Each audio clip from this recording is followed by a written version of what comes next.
ਦੇ ਵਿੱਚ ਮੁਹਾਲੀ ਦਾ ਬਸ਼ਿੰਦਾ ਚੋਣ ਮੈਦਾਨ ਦੇ ਵਿੱਚ ਪਹਿਲੀ ਵਾਰ ਹੈ ਕਿ ਕੋਈ ਪੰਜਾਬ ਤੋਂ ਬਸ਼ਿੰਦਾ ਜੰਮੂ ਕਸ਼ਮੀਰ ਦੇ ਵਿੱਚ ਚੋਣ ਮੈਦਾਨ ਦੇ ਤੇ ਉਤਾਰਿਆ ਗਿਆ ਹੈ। ਧਾਰਾ 370 ਹਟਣ ਤੋਂ ਬਾਅਦ ਇਹ ਪਹਿਲੀ ਵਾਰ ਪੰਜਾਬ ਦਾ ਬਸ਼ਿੰਦਾ ਜੋ ਹੈ ਜੰਮੂ ਕਸ਼ਮੀਰ ਤੋਂ ਲੋਕ ਸਭਾ ਚੋਣ ਲੜੇਗਾ। ਪੰਜਾਬ ਦਾ ਰਹਿਣ ਵਾਲਾ ਹੈ ਬਲਦੇਵ ਕੁਮਾਰ।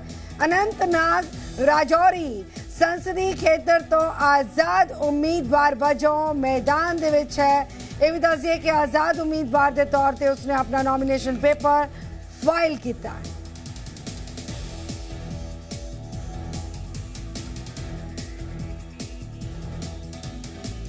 बलदेव जी हमारे साथ मौजूद हैं। सर, क्या सोच और क्या इरादे लेकर आप इतनी इस सीट पर लड़ रहे हैं, क्योंकि जम्मू कश्मीर से आप नहीं हैं, पंजाब से आप पहुंचे यहाँ पर, और क्या कुछ विचार हैं आपके?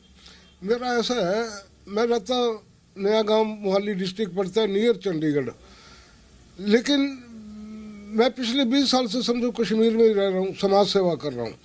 तो मेरा इरादा नहीं था इलेक्शन लड़ने का।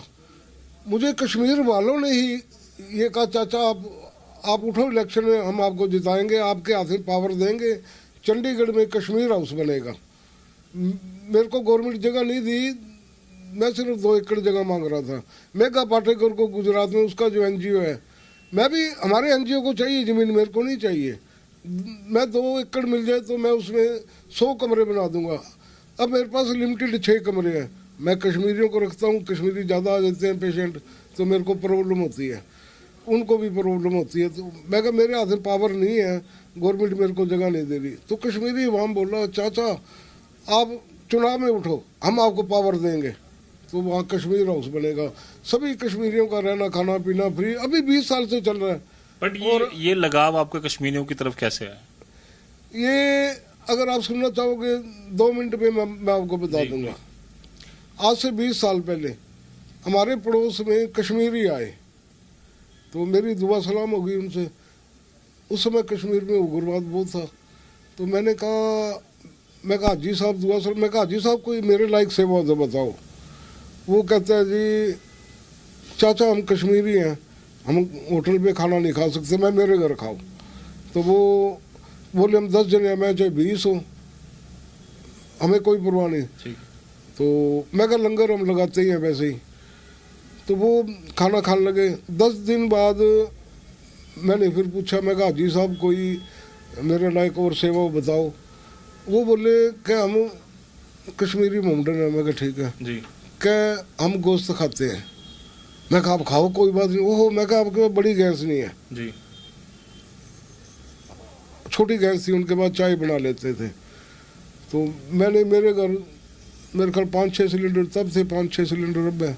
तो मैंने 1 सिलेंडर घर से दे दिया, पुराना चूल्हा घर पड़ा वो दे दिया, पाइप रेगुलेटर बाजार से लिया और उनको सेट बना के दे दिया। 1 कुकर दे दिया, 1-2 पतीले दे दिए, 10-12 प्लेटें दे दी, 10-12 कटोरियाँ गिलास दे दी, और चम्मच दिया नहीं, वो हाथ से खाते हैं।